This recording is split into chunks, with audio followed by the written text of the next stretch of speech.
that's basically it. Apologies for the difficulties in managing. I guess my phone is too big. And if you have any questions, I'll be happy to answer, either related to this presentation or the previous one, or if you have any questions about general policy, I'm here to answer. Thank you very much. Thank you.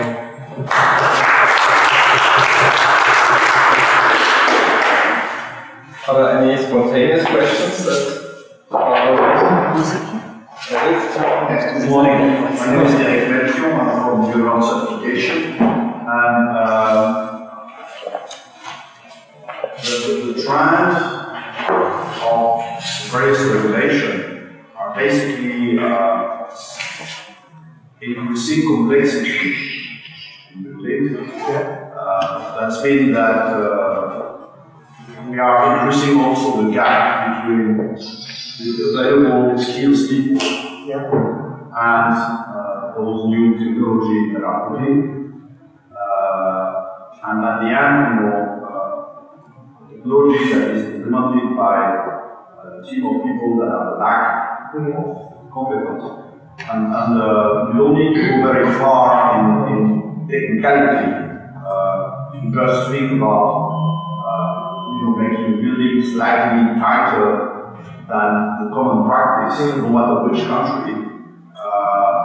Just the technicality of having an electrical wire crossing what should be a tight environment. You can go in many countries and you will be surprised at the result. Okay? That's the first one. So this increase, there is a big need for increasing training around all those matters. The second aspect is, and you mentioned it this morning in your earlier presentation,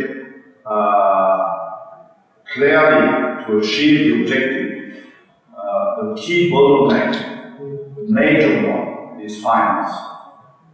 And despite those last 50 years of raising awareness in the direction of saving energy, the worldwide figures are showing that 80% of the money that is invested today in related energy field are in fact invested in digging out more energy and so on and so on, instead of investing in, for example, raising the energy efficiency of buildings. And we are talking very large amount of money just to fill the gap with the objective that are set. The amount of money is tremendous.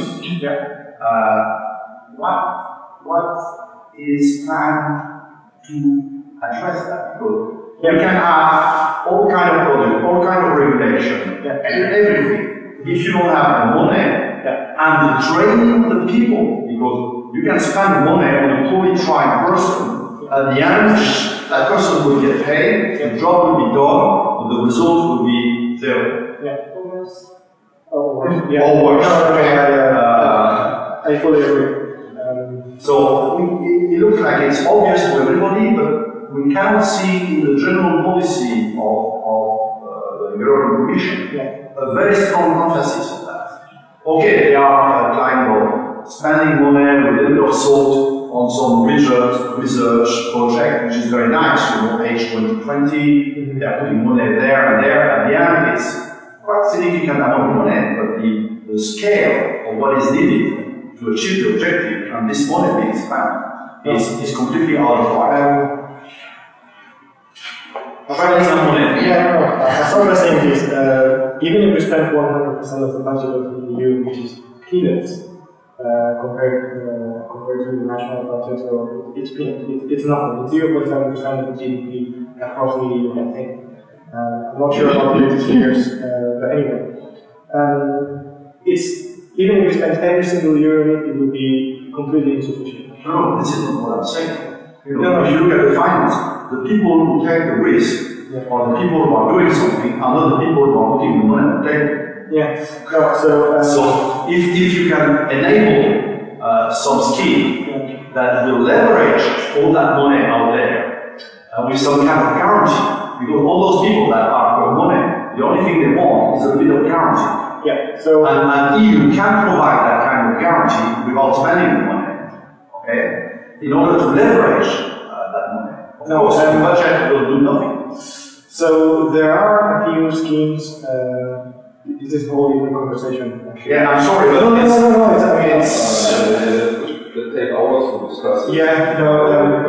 Just very briefly. So I'll try to take maximum 2 minutes. Is that okay? go to training. No. Just a couple of things. In terms of finance, the European Commission, and in particular some of the people I work with, we are in conversations with financial institutions at the moment because they're very interested in defining what is a green investment. They want to invest more on things that are sustainable and everything, but first they want a definition of what can they consider a green investment. So we're helping them to define this. It's a whole taxonomy exercise. It's a lot of work. And it's not just about buildings, it's about everything except anything that is related to extraction or anything that is oil, for example. So anything that generates further CO2, it's everything related to fossil fuels, so that's the expression I was looking for, cannot be considered green under any circumstances. That's in terms of leveraging. We also have a substantial amount of EU funds, especially from the Regional and Development Fund and from the Cohesion Fund, that instead of giving direct grants, we are trying to encourage member states to develop financing schemes. So exactly what you said, to develop guarantee schemes. So then banks can use that guarantee, that support in order to be able to provide bonds as to give money to give loans at a lower interest rate because they are supported. Those are the two things related to finance, which we discussed and mentioned everyone. And related to training, the long-term renovation strategies do include an element of training, meaning member states in their analysis have to describe, okay, I'm going to need to renovate these many buildings, and for these I'm going to need these many workforce, and I'm going to need to develop the training teams. This builds upon project financed by Intelligent Energy Europe program at the time, and then by Horizon 2020, which looks at training of the buildings workforce. It's not individual trainings, because we don't have enough money to train all the workforce across the EU. It's mainly how to programs or projects to see what kind of skills do they need, how many workers. Okay, now let's train the trainers and develop the set skills in order to train these workers in the latest things. So those are elements that are being considered, but I agree with you, sometimes are not very visible. Okay. Thanks. Okay? That's my question. Thank you. So we heard that building automation and controls now play a major role. Now really on a high level seen in the EPP, and we were looking small. Do you have questions? You mentioned that some exceptions should be requirements or inspections or alternative measures, one of which are buildings on the green energy performance criterion. Yes. For example, can a building having an international designation that comply with this kind of criteria you mentioned? Or is it just energy performance products? No, it's the wording was big vague. The wording directive is always made for a series of reasons. I'm not going to get into detail into why. But indeed, it's a big thing. So you mean it's on purpose, these days? Sometimes it's made on purpose, yes. Okay. Because sometimes the only way to get an agreement between 28 member states is to be vague on what they have to do. And because, not just to get an agreement, sometimes you need different approaches, and that's why we have a directive and not a regulation. In terms of the question on exemptions, building that has just been commissioned will not be exempt from the inspection scheme. At least that would be my understanding, because the key component to be exempt is that you need to have something that regularly tells you about the performance of the building, and regularly tells you how to improve your building and how to improve your performance. So if you have just commissioned the building,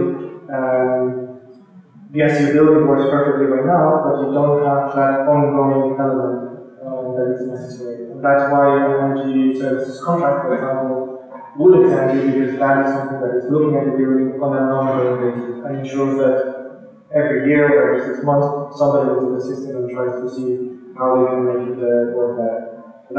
That's the key component, it's ongoing.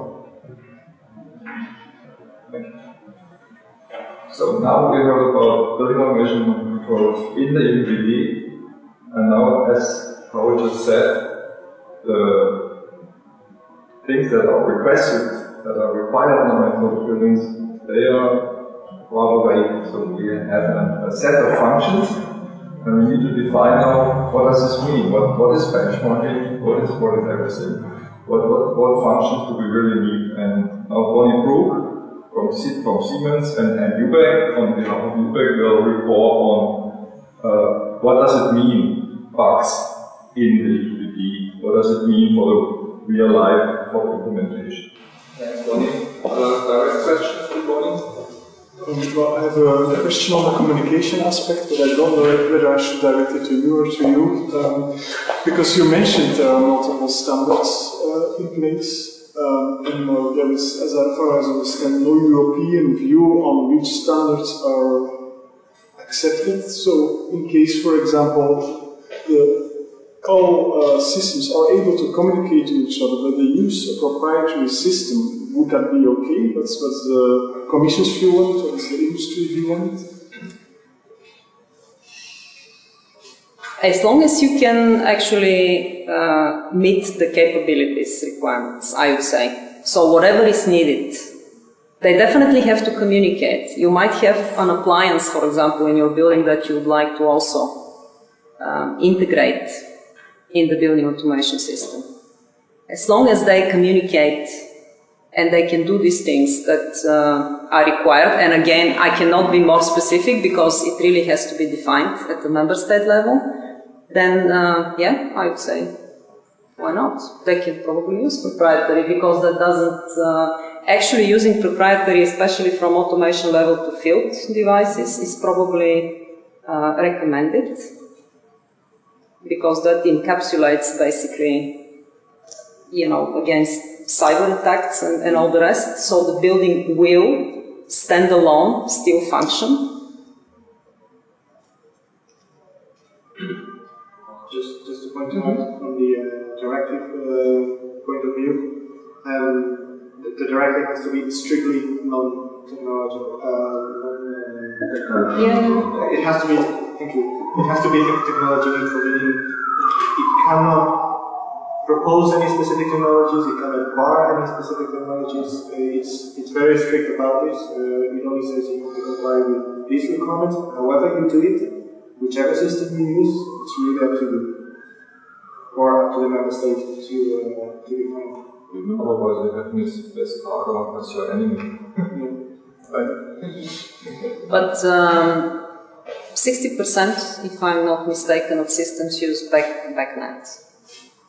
I mean, this is the accepted protocol for communication, but of course we can do other ones as well. And then imagine member states setting, these are the protocols that we would accept as being able to communicate, and that different member states have different preferences. So the protocol that's used today might not be the protocol that's used tomorrow, and I think it's not good just to say this is the one and not to allow any competition. And I think in future, if you connect the building, for example, with a production line, and in the production line you have OPC UA, maybe the buildings in 10 years will have OPC UA. We don't know, but this is, we would block innovation to say now all has to be documented, all has to be KNX or whatever.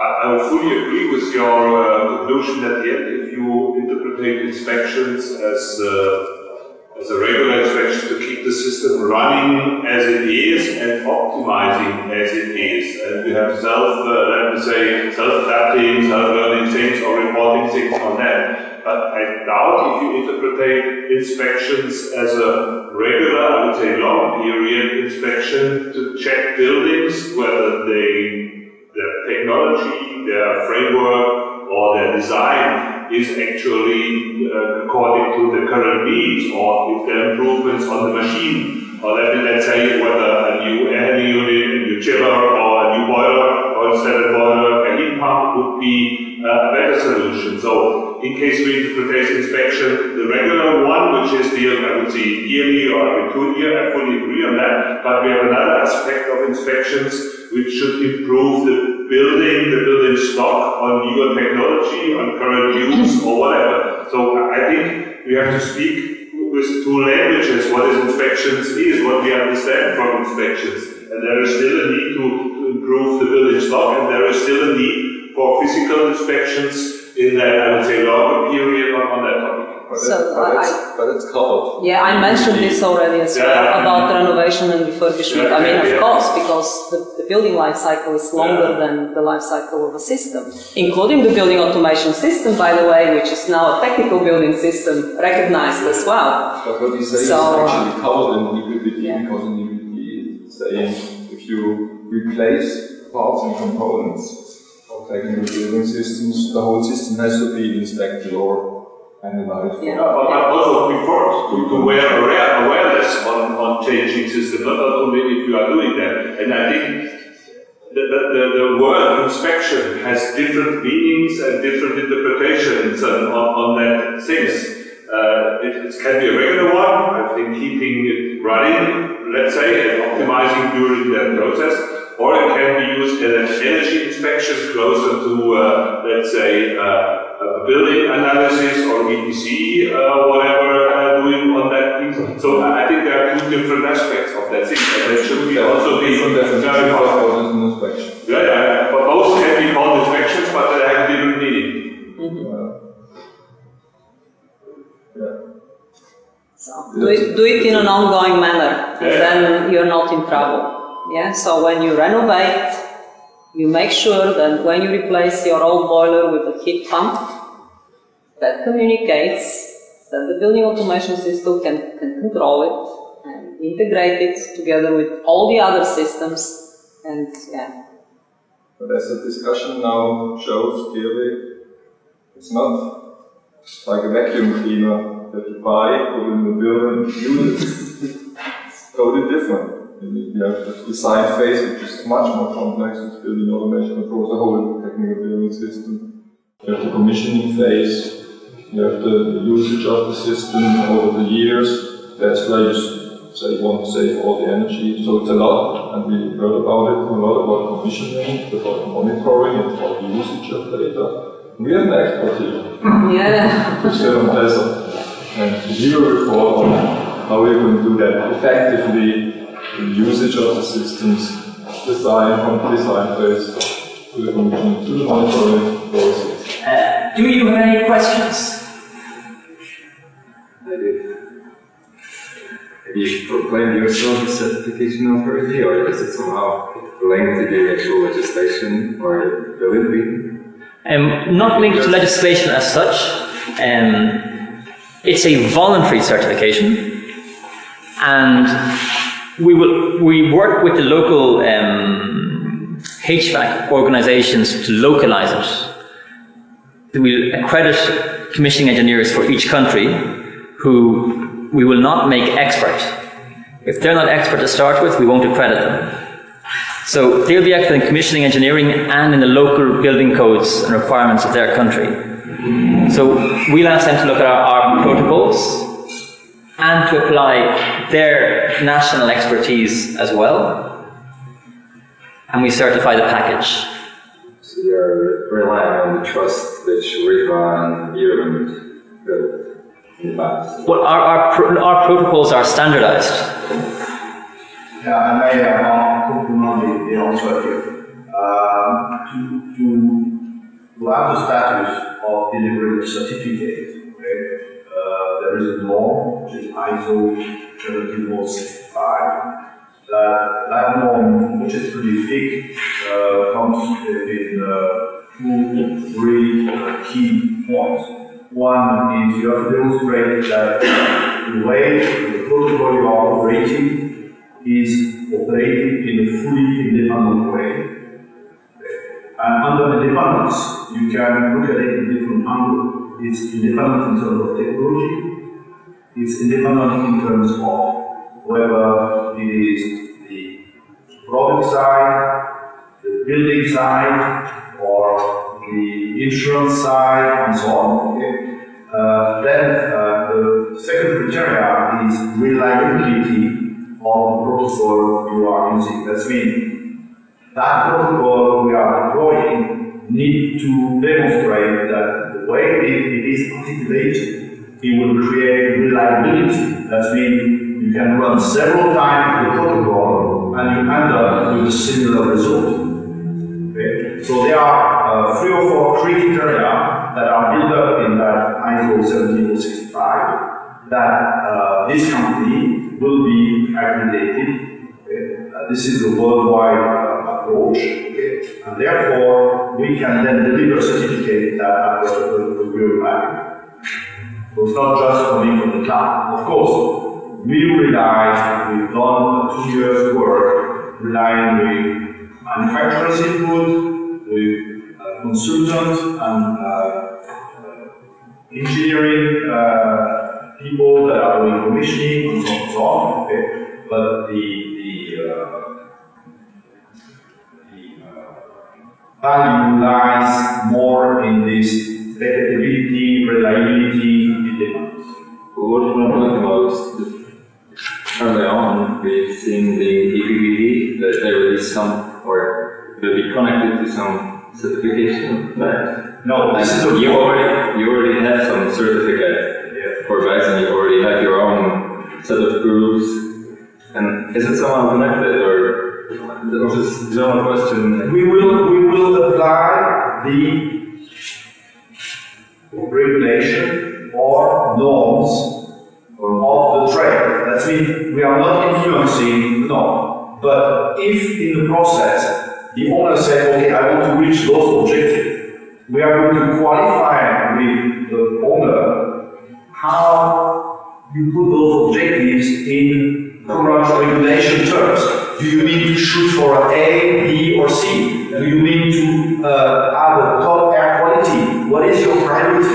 But to do that, we talk to them and then turn it in referring to existing standards. Okay?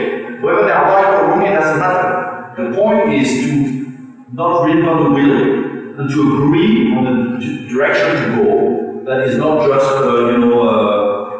not very well defined. And then we deploy the protocol, we deploy the quality management in making sure that all things happen the way it was supposed to happen.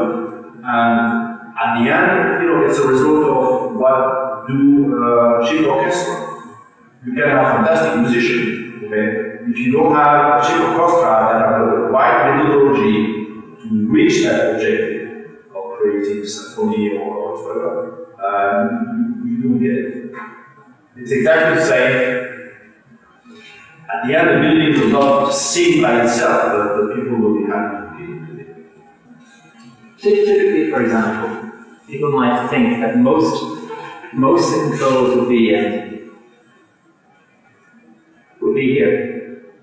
and possibly here.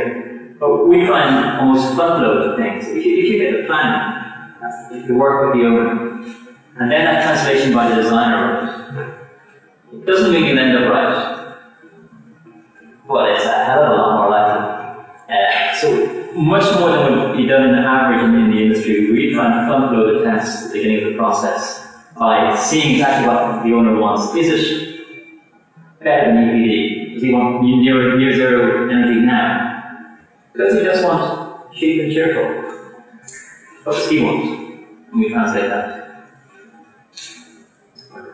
The message basically is it's a complex situation where we've come from design phase installation of commissioning, operation of system, the complexity is rather high. And there are solutions, like for example, Copilot, that deal with this whole process and they can help people to implement all the things. It's not a requirement based on EPBD or any regulation. It's completely independent thing, right? But in case you can't handle the complexity yourself or you don't trust in the people installing the system or planning the system, this could be just a third item. Yeah, for example, on EPBD in particular, when it comes to design, for example, one of the things that in many projects would typically be asked as an EPBD compliance thing is that the energy modeling software would be EPBD compliant. If the owner is going that way, which in Europe it certainly should be, our idea isn't to limit ourselves to Europe. If he's outside Europe, that's not one of the priorities. Well, we look for some kind of certified software maybe, but not necessarily EPBD compliant for that market. And this guy there is fresh off the press. It is interesting. Everything that was addressed today gives a good overview of it, whether it's technical monitoring and how VAX fits in, commissioning or certification. And it's a high level guide. It's not a technical, it's complementary technical guides, the 27th guide. This is more the strategic guide for owners and decision makers, guide 29. Cool. For the whole session, we have questions. We had 4 presentations, EPBD, what's building automation within EPBD and what can it mean. It's of course will be implemented in the member countries. Individual member countries, they will look at what is technically feasible, they will look at what is economically feasible, because that's one precondition. We only can force people to implement things that are economically and technically feasible. So some governments will be more or less ambitious about it. And I know, I can tell you from the German government, where I'm working a lot with, they are doing a study. What does it mean, economically feasible? They also look at on a microeconomic level what's economically feasible. They're also looking at what's technically feasible, what makes a lot of sense. Because one thing is for sure, we will not be able until 2025 to have a full set of all the buildings that come with this 290 plus. So this 290 plus is also not really defined. It's not defined if it's the ventilation system plus the heating system, or if one of the systems, if both of the systems need to be 290 plus. It's not clearly defined or defined. So there will be different implementations in the different countries. Because it's vague, but it's been even more vague, because in the 2009 or 10 edition of the EPBD, just as the national governments have to care about technical building systems, and now we have a quite good representation of technical building systems in the EPBD. That's why we're very happy that people do not focus only on what they have to do with the envelope, but people now focus also what they do have to do with the technical building systems. There's a lot of good stuff that's really economically not only feasible, but really relevant and good for our environment, for the CO2 emissions. So a lot of good stuff, but we have to see how this will be implemented. So we're working, for example, at UBEC on an implementation guide. It's also coordinated with the Commission.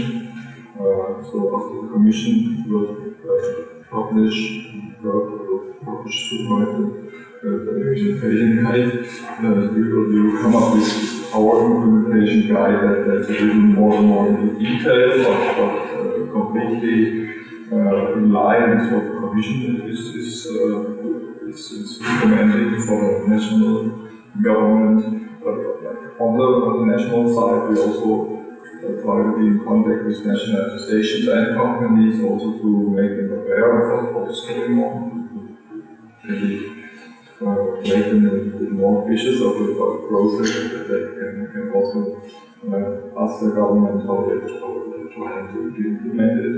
We will see different studies with different outcomes, and we're hoping that overall, over Europe, that we get a more or less consistent approach in all the governments. So this is at the moment our concern, that because it's really has to be implemented and transposed in the different countries, that we end up with different sets of rules and regulations in individual countries.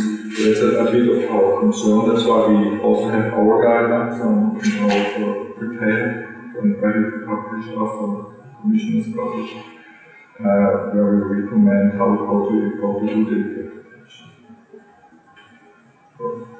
I have one question which is related to the new regulation or regulation for the building system management. You have a specific area where you are pointing out that the system should deliver kind of reporting to be able to improve or to point out drawbacks of the integration. How do you see this being possible? Because basically you are asking a system that is supposed to be the image of a functioning system, and you are asking the system to actually do a kind of self-diagnosis. Because in order to be able to see from where you need to improve, you need to understand what you are doing. If what you are doing is wrong, basically, and you are looking for improvements, there is a gap here. I'm not sure I can understand how this can work, except coming to the conclusion that, well, the initial system is not working properly, so please fix it. Yeah. That's one way of looking at it. So the system, for example, could detect for example, if the performance is not in line with what the performance used to be last year. Yeah, if you see a decline in or an increase of energy consumption. More advanced systems may be able to detect, for example, that they're not sequencing your boilers or your chillers properly, that the heat recovery temperatures are too high, that the ventilation rates are too low, that the filters, the pressure for the filters is too high, meaning that you need to change the filters. So there are ways that the system can detect errors, and then it can generate a report, for example, and then it's really up to you when you do the report. So it's more like the system needs to generate kind of fault detections or variations or things like that. For example, that's one way to do it. If mistakes or if manufacturers can come up with even more better solutions, that's also a possibility. Mr. Bossi, you have your brain building automation system, and you have some feelings, something wrong with my stomach, something wrong with my leg. But anyhow, once a year you should go to your doctor and check it out. Are you pretending that the building system automation today has reached the level of the human brain? We have some. Maybe beyond.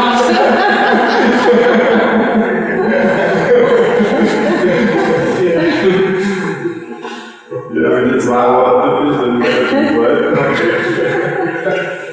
But with artificial intelligence, we will have to buy from China, because we will not make it out of China. Artificial intelligence is not possible without lots and lots of data, and people of GPO will not have the data. So AI will come from somewhere else. Okay. So if there are no more questions, and thank you very much for coming, for the lively discussions, for your attendance. Yesterday we had a workshop content. So we are very happy that you are here and you are actively participating. Thank you very much. I wish you a great day today, and I think tomorrow is another day of the event in Keynote 2020. And thank you very much. Thank you.